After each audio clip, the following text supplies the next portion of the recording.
네, 여러분 반갑습니다. 아마 처음 오신 분들은 우리 21세기 안보전략연구원하고 한반도 안보전략연구원 비슷하죠? 앞에 서두만 다릅니다. 저희는 21세기로 시작하는데 여러분 조직은 한반도로 시작하죠. 또 비슷한 데가 한 군데 있죠. 국가안보전략연구원. 제가 이 출범을 시킬 때 많은 애를 먹었어요. 국방부에 승인을 해줄 때 비슷한 단체가 너무 많다.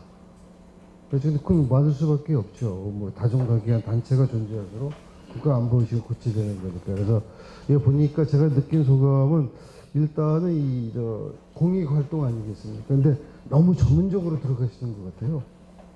왜냐면 이 공익 사업은 국가의 세금으로 하는 거기 때문에 국민을 상대로 해서 안보 현실을 좀 정확하게 인식을 시키고 일반 국민들 잘 모른단 말이에요. 너무 깊게 들어가면은 국민들이 피곤해하고 지루해요. 근데 보니까 이 전문가 세미나로 좀 된 것 같아요. 그래서 다음에 할 때는 좀 더 쉽게 너무 전문가 들어가지 마시고 그냥 이 교수들을 만나서 세미나 하는 게 아니고 국민들 상대로 하는 거잖아요. 그런 거는 좀 참작을 하시는 게 좋지 않겠는가 하는 게 제 들어본 소감입니다. 그래서 저는 어떤 생각을 해요? 북한 인권 하게 되면은 북한 인권에 대해서 개략적인 사항, 국민들이 잘 모르는 걸 중심으로 해서 그래서 깊게 들어가질 않아요.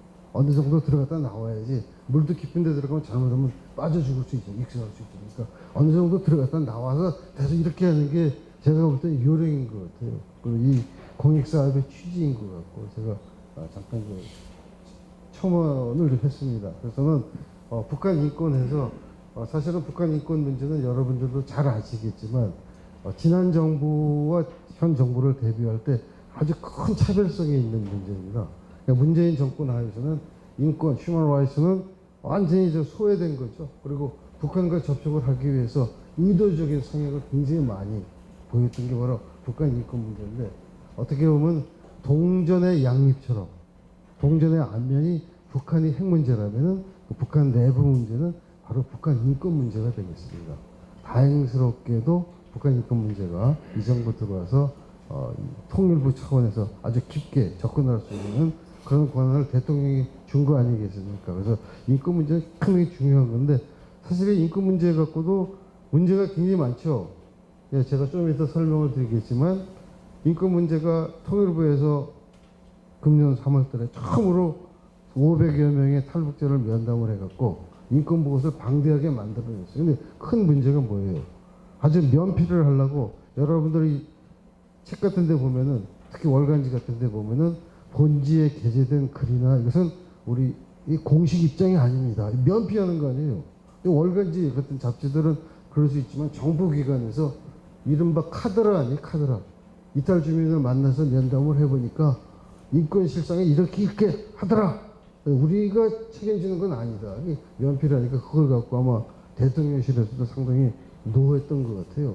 이 도대체 통일부가 정부기관이 책임 있는 걸 해야지 탈북자 모아서 면담해갖고 막대한 예산을 들여갖고 이거는 공식 입장이 아니고 우리 다를 수가 있다. 이렇게 하면 안 되죠. 책임 있는 걸 해줘야 되는데 그래서 북한 인권 문제는 사실 굉장히 중요한 거다. 그래서 저는 아주 간략하게 몇 가지만 하고 아까 우리 사회자 하시는 분이 굉장히 힘드신 것 같아요. 시간 때문에 자꾸 보고 막 하는데 막 지났죠 많이. 그래서 저는 우리 앞에서 쓴 분이 한 거를 좀 컴pen세이션 해주기 위해서 저는 짧게 할게요.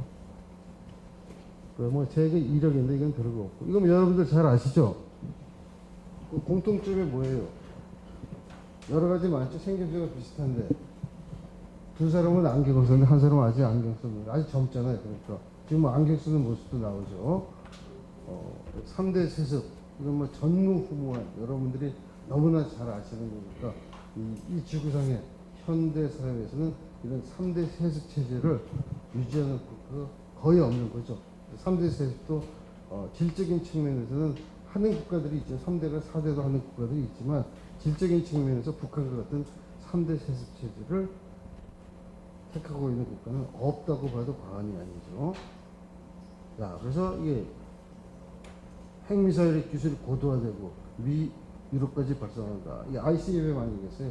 대륙간 탄도 미사일이 지금 뭐 고도화되고 정량화되고 규격화되고 정밀화되고 상당히 우리가 걱정을 하는 문제가 이렇게 대외적으로는 핵미사일 고도화를 하는데 제가 북한을 한 100번 이상 갔다 왔는데 갔다 온 게 저 정부 대표로서도 갔다 왔고 또 여러분 중에서도 상당히 많이 다녀오셨을 거예요.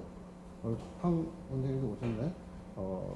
우리가 북한과 합의를 할 때 쌀과 비료를 많이 제공해 줬죠. 그래서 특히 쌀 같은 경우는 매 10만 톤을 지원해 줄 때마다 지원해 주는 그 항구를 동쪽과 서쪽으로 나눠서 10만 톤 지원할 때마다 세 개의 식량 공급소를 방문을 해서 모니터링을 하자라고 합의를 했어요. 그래서 제가 모니터링 단장으로 여러분 회사의 직원과 함께 간 게 한 7, 80번 돼요. 그래서 제가 의도적으로 그때부터 내가 퇴직을 하면은 북한에 뭔가 좀 페이턴트 있어야 될 거 아니냐.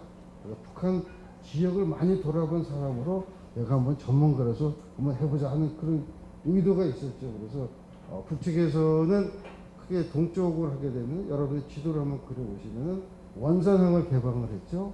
그 다음에 저 위에 흥남, 또 더 위에 올라가면 청진항을 개방을 했습니다. 쌀과 비료 지원할 때,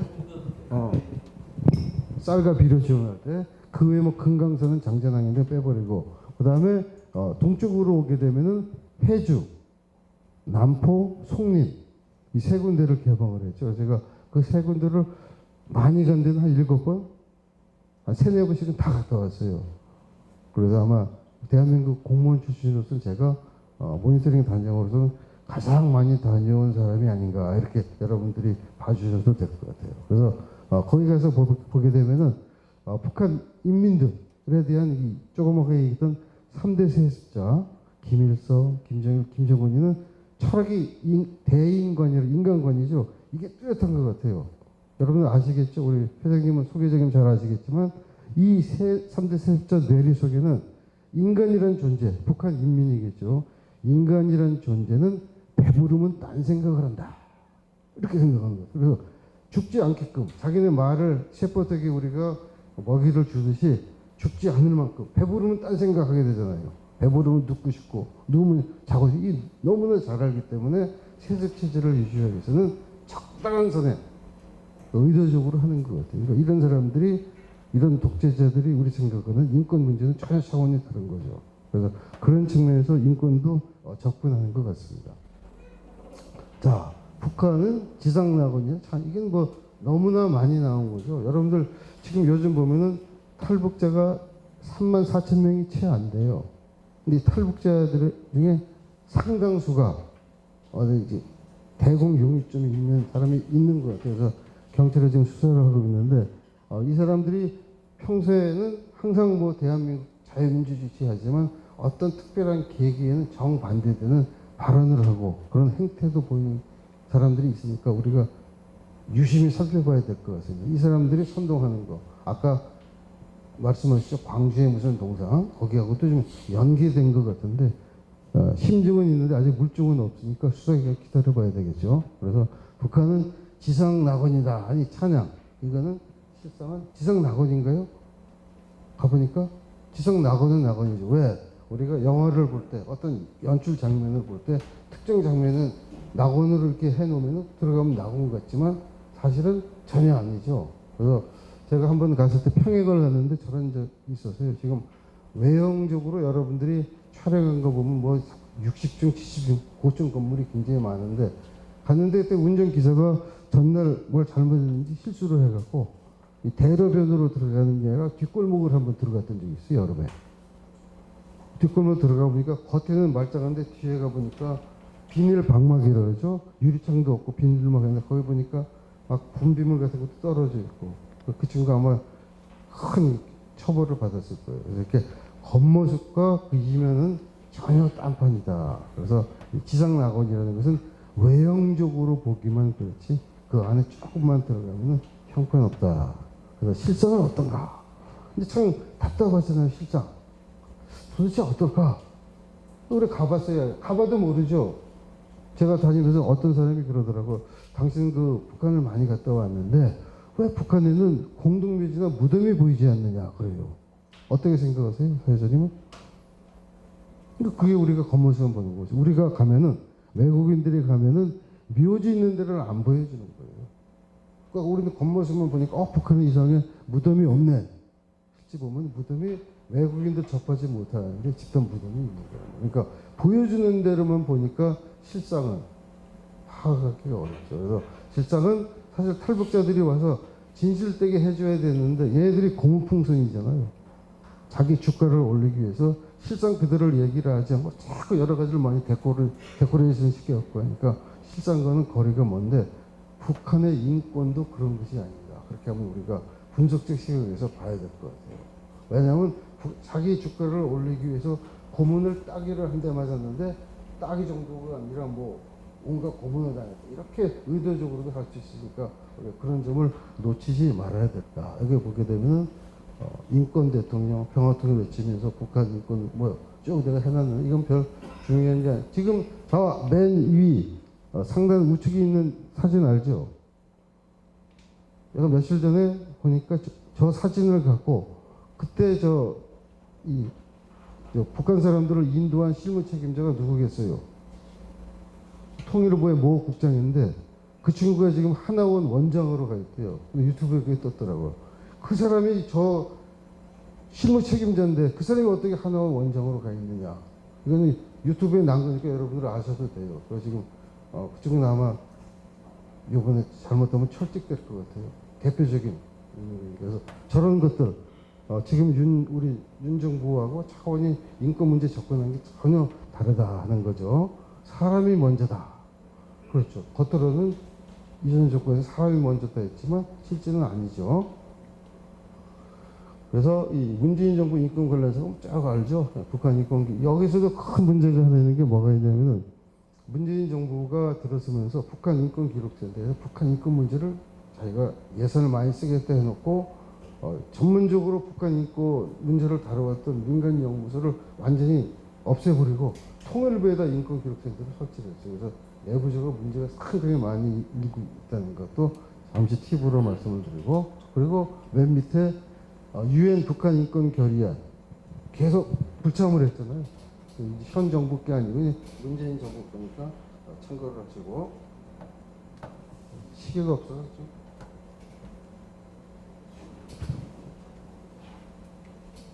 자, 제가 말씀드린 게 이거예요. 북한 인권 보고서 그럴듯하게 나왔어.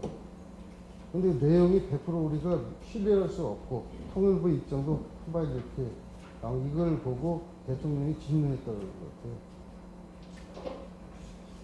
같아요. 2017년 이후 탈북한 여기 보니까 전성훈 박사라고 와 계시던데 이 북한 인권 보고서는 통일연구원에 통일부에서 예산을 줘서 거기서 계속 발간했었어요.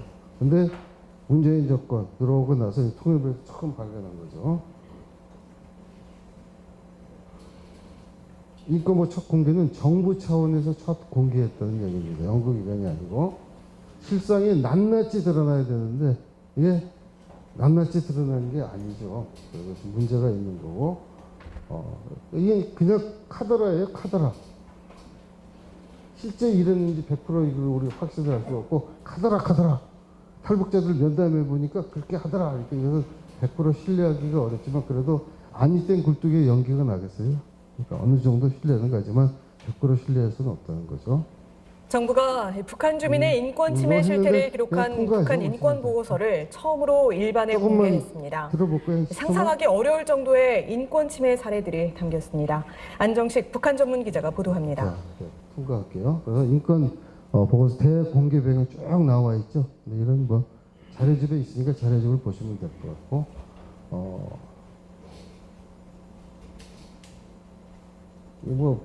북한 인권에 관해서는 전 세계에서 여러 가지 기관 단체에서 보고서가 굉장히 많이 나와 있어요. 근데 그것도 애석하게도 진짜 북한이 진치 리얼 밸류인지 사실 그거는 100% 믿기는 어렵다는 거예요. 그리고 이 문제를 인권 중에서도 가장 중요한 게 종교입니다. 종교. 북한에 종교가 있을까요? 혹자는 북한에 공식적으로 종교는 없지만 가정교회라는 게 있다. 이런 표현을 쓰는 사람들이 있어요. 가정교회가 있을 수 있을까요? 북한 체제상 불가능합니다. 서로 감시, 2중, 3중의 감시 통제 장치를 발동하기 때문에 조금만 미동이라도 보이게 되면 금방 수청이 되니까 가정교회가 존재가 할 수 없어요. 혹자는 김일성 대학에 종교학부가 설치돼서 양산한다. 목회자를 양산. 전혀 그거는 보여주기 차원이죠. 제가 북한에 가서 절을 한번 갔어요. 절을. 여러분들 우리는 스님을 뭐라고 그냥 스님은 그러죠. 북에서는 뭐라고 부를까요? 제가 그 가곡에 나오는 성불사 깊은 밤 그 노래 있죠. 그 성불사를 갔었어요. 성불사를 갔는데 절에 갔는데 스님이 없어요. 그 스님이 어디 갔냐 하니까 조금만 기다리시라고 스님이라고 안 그러고 중선생이라고 그래요. 중선생.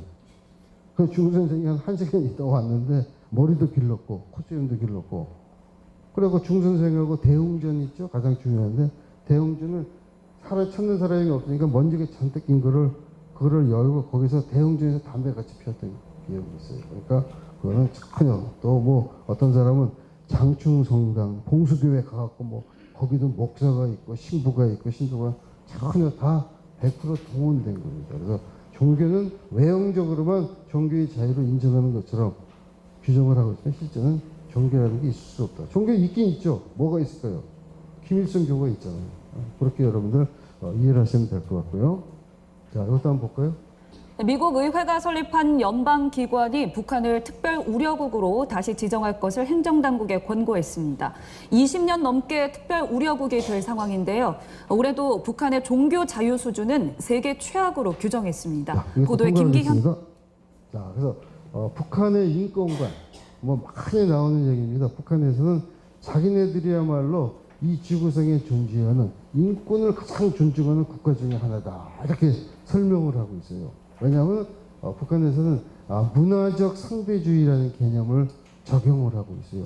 자기네 국가에는 자기네 국가에 맞는 기준이 있다. 왜 서방식 기준, 특히 미국을 중심으로 한 기준을 가지고 우리한테 잣대를 대려고 그러느냐. 그거는 전혀 천부당 만부당 하는 거다. 그래서 보죠. 국제사회의 인권 문제 제기는 내정 간섭 내지 주권 침해다. 인권은 나라와 민족의 자주권을 떠나서는 생각할 수 없기 때문에 외세의 지배를 받는 나라의 민족에는 결코 인권이 보장될 수 없다. 국권의 수호가 인권에 우선하며 자주권이 수호될 때 인권이 보장될 수 있다. 가장 중요한 게 국권이라는 거죠. 인권은 그 밑에 하위 개념이니까 우리가 생각하는 인권은 뭐겠어요? 사람 위에 사람 없고 사람 밑에 사람 없다. 이게 인권이죠. 인권은 천부의 권리로서 우리가 불가분 나누어줄 수도 없고 누구에게 양해할 수도 불가야하는 그런 건데 저쪽에서는 전혀 국권은 국권 밑에 있는 인권으로 보는 거죠. 그러니까 우리하고는 개념 자체가 다르다는 거죠. 자, 우리식 인권은 국권이라는 인식에 기반하고 있고 인권 문제는 제국주의자들이 세계적인 패권 추구 의도로 체제를 와해시키려는 수단에 불과하다. 그러니까 전혀 개념이 다른 거예요. 그러니까 접점을 찾을 수가 없고 그리고 유엔 인권위원회와 유엔 인권총회, 인권기구의 채택은 내정 간섭이고 미국이 사주하는 대로만 하는 기구다. 그런 데서 주장하는 거기 때문에 자기네하고는 전혀 다르다는 얘기가 북한의 인권관이라는 얘기입니다. 또 동영상이 있는데 I am Michael Kirby and I was the chair of the 컵이라는 것만 하고 그 유엔 인권조사위 보면은 북한은 세계 인권수준 30개 조항 모두를 위반하는 세계 최악의 국가다. 인권 유린 유형이 많죠. 사상 표현, 종교의 자유 침해, 차별 성분제도에 의한 주거 직업, 학업, 배급, 결혼 등에서의 차별, 이동 및 거주의 자유 침해, 식량권, 자의적국, 외견 납치 상당히 많습니다. 우리 시각으로 볼 때는 북한은 이 지구상에서 가장 열악한 그런 국가로 보시면 되겠어요. 우리가 생각할 수도 없는 어떤 각양각색의 방법으로 고문도 자행하고 인권도 유린하고 있다. 그래서 유엔 인권조사의 권고는 여러 가지를 많이 권고를 하는데 전혀 북한에서 고장난명 아니겠어요. 손바닥도 마주쳐야 소리가 나는데 북한이 받아들이지 않는데 아무리 권고하고 해도 소용이 없죠. 그렇다고 해서 포기하면 안 되죠. 그렇다고 해서 우리가 손을 놓고 있으면 안 돼. 그럼에도 불구하고 계속적으로 계기가 주어질 때마다 계속적으로 강조를 하는 게 좋지 않겠는가. 아까 우리 발표하신 분도 그러대요. 중국 대만 침공 할 때 중국이 대만을 침공하지 못하도록 미국의 입장에서 대만은 우리가 국권이 수호에 착오를 해줘야지만 중국이 감히 그걸 못하는 건 마찬가지로 인권 문제도 북한이 받아들이지 않는다고 해서 너희는 우리 상관 않겠다 하는 게 아니라 우리가 어차피 대한민국 헌법에서는 영토 조항을 규정하고 있잖아요. 대한민국 영토는 한반도 그 부속도서기 때문에 지금 김정은 정권이 불법적으로 우리 영토를 지배하고 있기 때문에 이 헌법 규정이 바뀌지 않는 한은 계속 우리가 북한 인권 문제를 갖다가 자꾸 어필하고 또 개선할 수 있도록 국제사법 재판소에도 회부하고 이런 노력은 계속 해야 될 것이다. 아마 그런 측면에서 이 현 정부에서도 북한 인권 문제를 중요하게 생각하는 게 아닌가 그렇게 저는 보겠습니다. 자, 뭐 세계 노예 지수.